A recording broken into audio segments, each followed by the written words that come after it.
Hi, this is Yoshi. Today, this is another Care Collab, and it is about this one. This is where's the tag? There, Vanda denisoniana. This is I had this for a while, and even before YouTube, before I started YouTube. Maybe, I'm not sure, but anyways, again, Care Collab, so we're gonna have lots of people doing the same plant video here, so please check those guys out, and let's begin. So this one supposedly be blooming by now, but then this happened. Yeah, this happened. This is a first timer. That might be the reason, but anyways, let's start with how I care this Vanda. It's well, first of all, sorry, I am kind of all over in my brain, but first of all, I live in Lake Stevens in Washington State, which has vivid 4 seasons, but no severe summer except for this summer, and no severe winter except for last winter. Well, anyways, we don't have any severe weather, okay? Pretty mild 4 seasons, I should say. But it lives in my greenhouse, okay?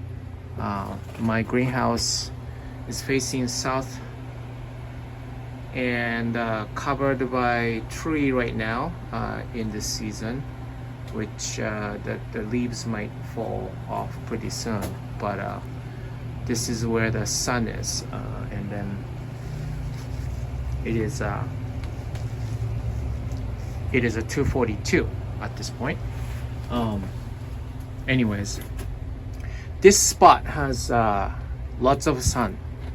Vanda denisoniana loves a lot of light, indirect though, as you can see, I burnt it, so you can burn this if you put it on direct sunlight. So indirect sunlight.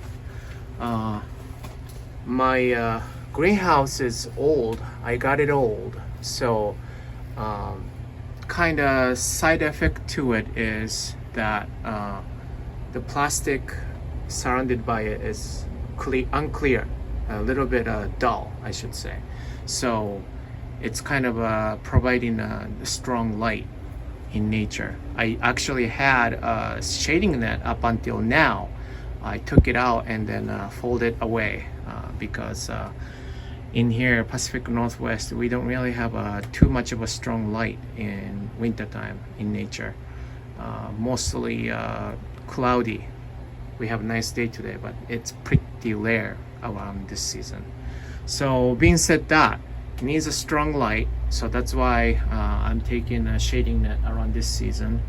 And of course, lots of water, lots of humidity does this roots. See this? Most of them are pretty new.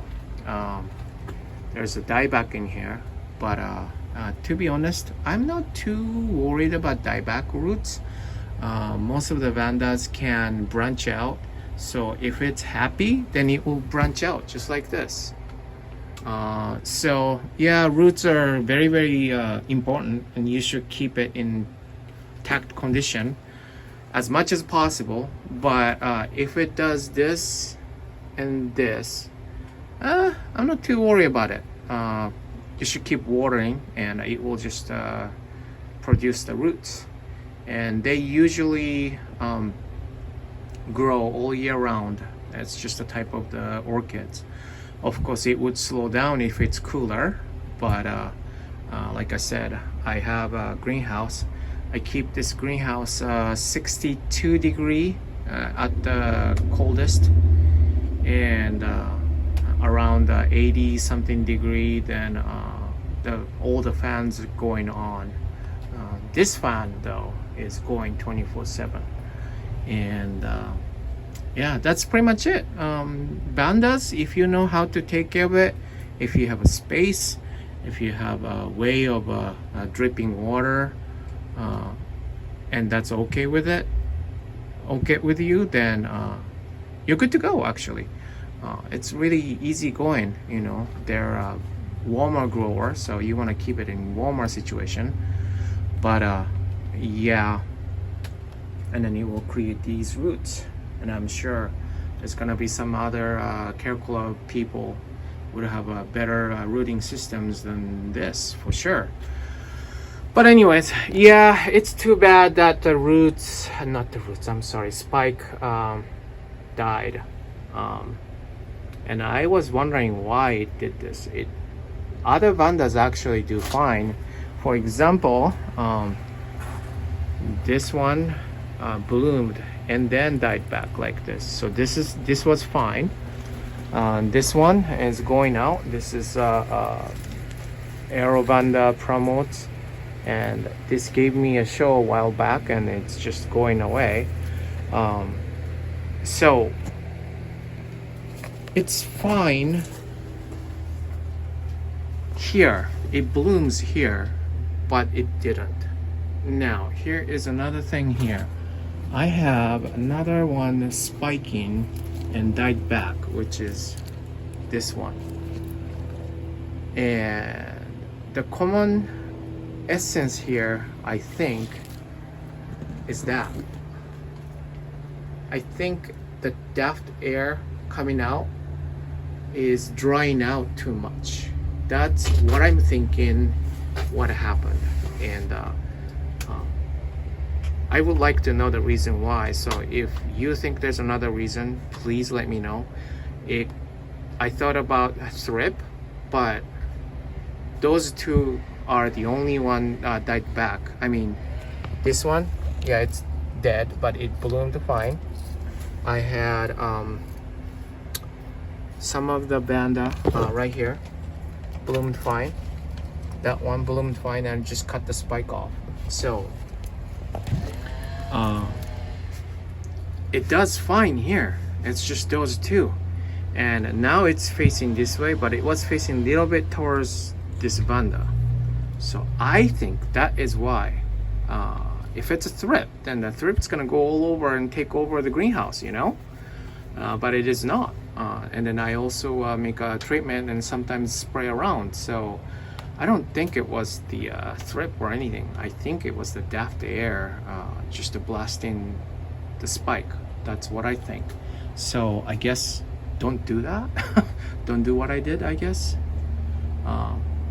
Yeah, so, but being said that, this one is fine, and those needs a high humidity, but it's fine. So I'm kind of confused on that, but the plant itself is growing really fine under my care. So that is why, even so, that I think it's the daft air just dried out the spike. I want to know what you think about this. But anyways, yeah, back to the care. It needs a lot of strong light. It's just this Vanda holds the warmer temperature and strong indirect light. That's what it needs. It might acclimate to direct sunlight. I never tried because it did this, but I didn't really I didn't made it used to direct sunlight really much. I failed it. So that was last year while I was keeping them outside under the porch.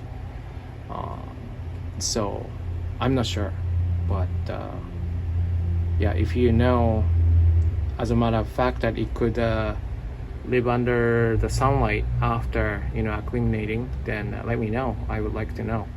So I mean, that's pretty much it. Vandas in general, you just need to know key points here and there, and then it just grows.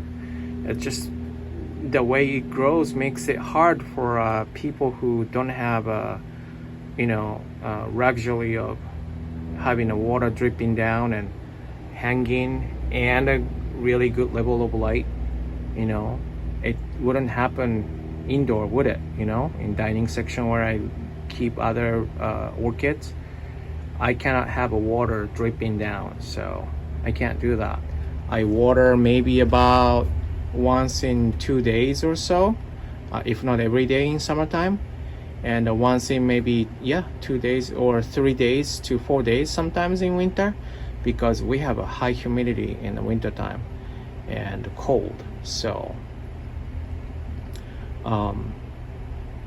it makes it a little easier for me to take care of them in the winter time, actually, because I am super busy. I'm mailman, so like December, November, even October nowadays, I guess.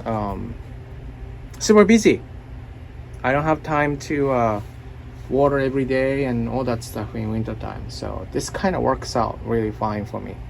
So anyways, that is pretty much it, and wishing that it didn't happen. But what I'm gonna do is, if it starts spiking, I'm going to move over this side and even maybe switch around with something. That way it won't get the daft air, you know what I mean? Then if it's not, then it's gonna be here. I mean, as you can tell, this one and this one, it's shading already on this side, and this one gets really strong light. So I have all those strong light required orchids here, like Cattleyas and Vandas, like Vietnamica is here. So that's the whole idea. So yeah, so wish me luck. I would like to see the bloom. It's creamy yellowish with the white lip. That's the general form of this Vanda, and fragrant in nighttime, and supposedly really super fragrant and really nice smell is what I heard. Never bloomed on me, so maybe next year. So that's it. Thank you for watching, and you guys have a good day, and please check out other guys' Care Collab video. Bye.